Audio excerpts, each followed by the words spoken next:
In the autumn of 1743, a family in Hanover, Virginia, prepared to leave the homestead they had built 11 years earlier. They had cleared the land themselves, felled the timber, notched the logs, and raised a house on a plot that had been wilderness when they arrived. The house was sound, the roof held, the floors were level. They were leaving because better land had opened further west, and they intended to take everything useful with them. Before they left, they burned the house to the ground. Not from anger, not in haste, deliberately and with preparation. They piled dry brush against the walls, lit it at four corners simultaneously, and stood at a careful distance watching their 11 years of labor collapse into ash. When the fire had burned down and the embers had cooled enough to approach, they moved through the ruins with rakes and wooden paddles, sifting the ash for the iron nails that had held the structure together. The nails were worth more than the house. I'm Julian Vane, of The Parts That Made Us, and this is the history of the nail. It is not the history of a single invention or a single engineer, though there are engineers in this story who matter considerably. It is the history of how one of the oldest objects in human civilization became, in the span of a few decades, so cheap and so abundant that nobody has thought about a nail since. The road from burning your house down to recover the iron to driving 30,000 nails into a building and never counting them is shorter than you would expect. And the machine that traveled it changed not just construction, but the speed at which a civilization could build itself. The first nails were cut from copper in ancient Egypt approximately 2,400 years before the birth of Christ. Copper was soft enough to work without the sustained heat of a proper forge, and it held two pieces of wood together well enough for the joinery that Egyptian craftsmen required. Bronze nails followed as metalworking advanced, harder and more reliable, used across the ancient Mediterranean world in shipbuilding, furniture, and monumental construction. Iron nails came later and changed everything. Iron was harder than copper or bronze, and an iron nail driven properly into dry timber would hold for decades, even centuries, under the mechanical stresses that wood joinery created. The problem with iron was not its performance, it was its cost. Every iron nail before the 1780s was made by a blacksmith working individually at a forge, heating an iron rod until it was workable, tapering it to a point on the anvil with a series of hammer blows, cutting it to length, turning it over and heading it, driving the blunt end against the header plate to form the flat disc that would keep the nail from pulling through the wood. A skilled nailer working at pace could produce between 200 and 300 nails in a day. 200 nails on a good day from a craftsman who knew what he was doing, working 10 hours at a forge. A modest house required 5,000 nails. A large one, 50,000 or more. The arithmetic was unforgiving. Every nail in every building in the world before the 1780s represented hours of skilled human labor, a specific quantity of imported or locally smelted iron, and a blacksmith's attention that could not be applied to anything else while it was making nails. In colonial Virginia, iron nails became a form of currency, not metaphorically, literally. Planters and farmers settled debts in nails.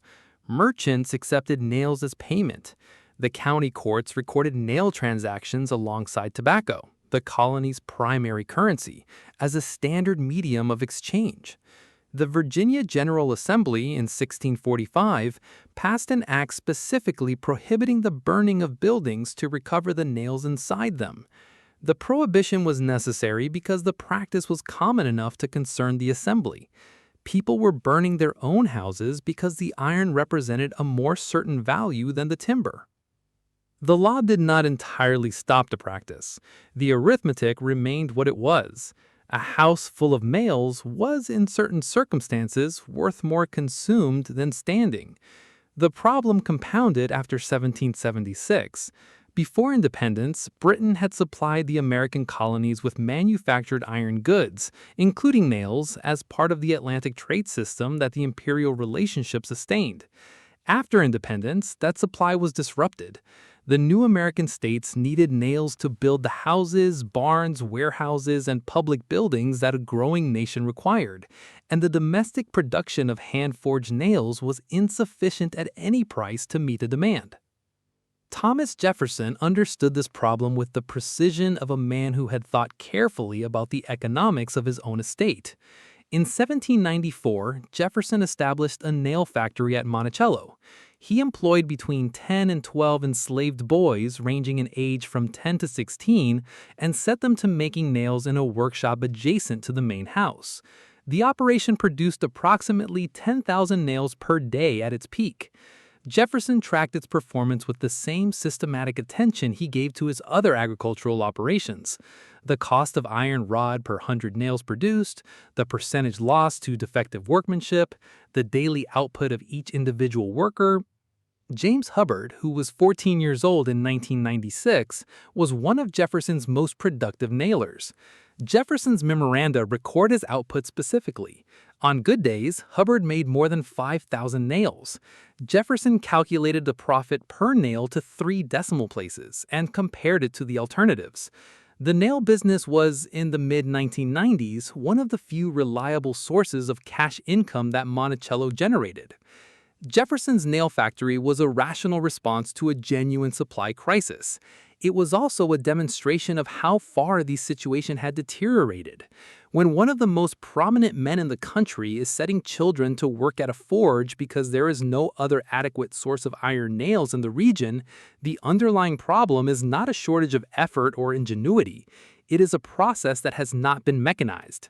Ezekiel Reed was born in 1762 in Bridgewater, Massachusetts, the son of a farmer in a county that had been making its living from iron manufacture since the previous century. He was not a trained engineer in any formal sense. He was a man who had grown up near forges and understood, from proximity and observation, how iron was worked and what the constraints of hand production actually were. In 1786, Reed built a machine that cut nails from a flat iron plate. The machine worked by feeding a strip of iron between a set of angled dies that cut it into tapered blanks, pieces of iron already shaped to the profile of a nail, without any hammering. The taper was produced by the angle of the cut rather than by the blacksmith's blows. The blanks were then headed separately, the blunt end driven against the plate to form the head. The entire operation required one unskilled worker to feed the iron strip and collect the output. The dies, once set to the correct angle, produced nails of consistent dimension without adjustment between cuts. Reed's machine was not perfect. The cut nail it produced had a different grain structure than a hand-forged nail. The iron fibers ran across the shank rather than along it, which made cut nails more brittle than forged ones under certain loads. Some craftsmen objected. Some building codes, developed for hand-forged nails, did not immediately accommodate the difference. But Reed's machine produced nails at a rate that made every objection a rearguard action against arithmetic. What had required a skilled blacksmith's full day of labor at a forge could be accomplished in a fraction of that time by a machine operator with no specialized training. The price of nails, which had been stable for decades because the cost of production had been stable, began to move. In 1807, Jesse Reed, Ezekiel's son, improved the machine to cut and head the nail in a single operation. The separate heading step was eliminated. One pass through the machine produced a finished nail. The improvement reduced labor requirements further and increased throughput significantly. By 1815, American nail factories running Reed-pattern machines were producing nails at rates that would have been incomprehensible to the blacksmiths who had supplied the colonial market 30 years earlier. Here is the detail that almost nobody knows about nails, and that changes how you see every piece of hardware you have ever purchased. The sizing system for nails, the 2-penny nail, the 4-penny nail, the 16-penny nail, written 2D, 4D, 16D in hardware specifications, uses a letter that stands for denarius, the Roman penny. The D in every nail size you have ever seen is a Roman currency symbol that was still in use in 18th century England to describe the price per 100 nails when they were hand-forged. A 16-penny nail cost 16 pence per 100 when a blacksmith made it by hand. A 2-penny nail cost 2 pence per 100. The price was the name.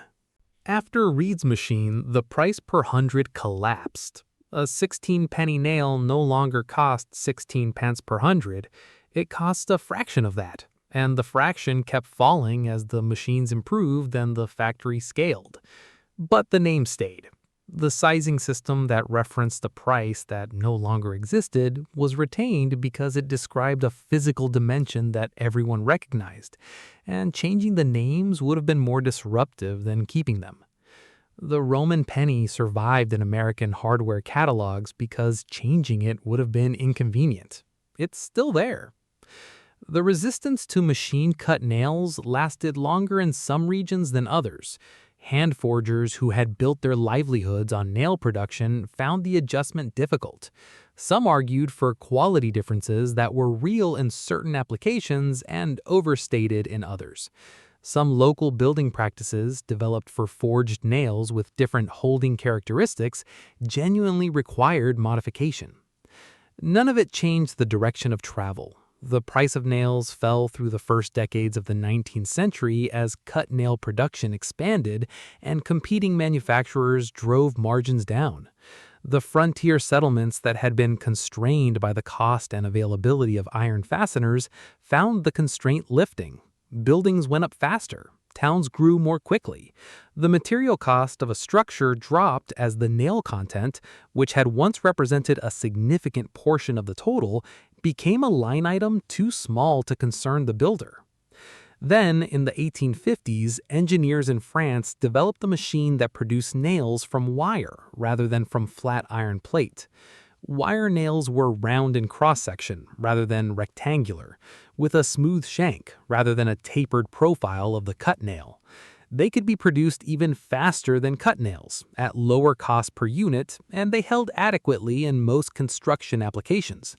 American manufacturers whose capital was invested in cut nail machinery resisted the wire nail with the specific stubbornness of industries that have built their operations around a technology that is being replaced. The resistance lasted approximately 40 years.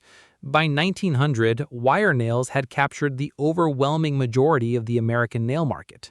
The cut nail manufacturers that had displaced the hand forgers were themselves displaced by a process that looked from the inside nothing like the victory that their own machines had once represented.